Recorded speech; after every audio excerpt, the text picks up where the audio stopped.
Comment savoir si la commode léguée par votre grande-tante morte est de style Louis XV ou Louis XVI?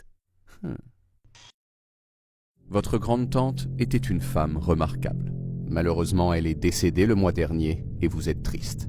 Et puis tout à coup, vous apprenez qu'elle vous a légué cette magnifique commode qui ira super bien dans la chambre de la petite. Vous êtes donc à présent content, mais brusquement, une question vous vient à l'esprit. Attends, mais elle est de quel style cette commode? C'est Louis XV, Louis XVI, je sais pas. Eh bien, ne vous en faites pas, je suis là pour vous aider.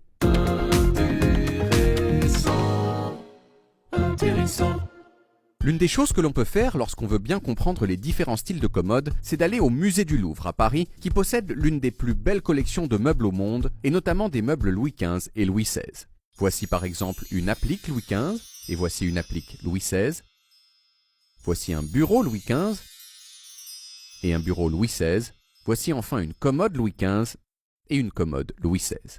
Rien qu'avec ces exemples-là, la plus grosse différence entre ces deux styles est déjà évidente. Louis XV courbé, tarabiscoté, Louis XVI rectiligne et parallélépipédique.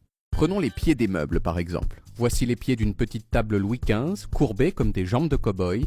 Et voici les pieds de deux bureaux Louis XVI différents, droits comme des poteaux téléphoniques. Même chose avec les plateaux. Voici le plateau d'un bureau Louis XV, chantourné comme une accolade, et voici le plateau d'un bureau Louis XVI, droit comme une autoroute. Ensuite, si l'on regarde le décor de plus près, il y a aussi des détails qui ne trompent pas. Les entrées de serrure, par exemple, en voici une Louis XV qui ressemble à un coquillage asymétrique sorti des tréfonds de la mer, et en voici une Louis XVI qui prend la forme d'un petit ruban symétrique et mignon, mais aussi les poignées, plutôt fixes sur les meubles Louis XV, plutôt mobiles sur les meubles Louis XVI, même s'il faut me croire sur parole parce que je n'avais pas le droit de les toucher. Voilà, et maintenant si l'on revient à la commode de votre grande-tante, eh bien on sèche. Car la caisse est très parallélépipédique, comme sur une commode Louis XVI, mais les pieds sont quand même très courbés, comme sur une commode Louis XV. Le truc, c'est qu'il y a un piège. La commode de votre grande-tante n'est ni de style Louis XV, ni de style Louis XVI. Elle est d'un style intermédiaire qu'on appelle transition et qui possède à la fois des caractéristiques Louis XV et Louis XVI. Voilà, maintenant non seulement vous avez une commode, mais vous savez de quelle commode il s'agit, et ça, c'est agréable. Intéressant.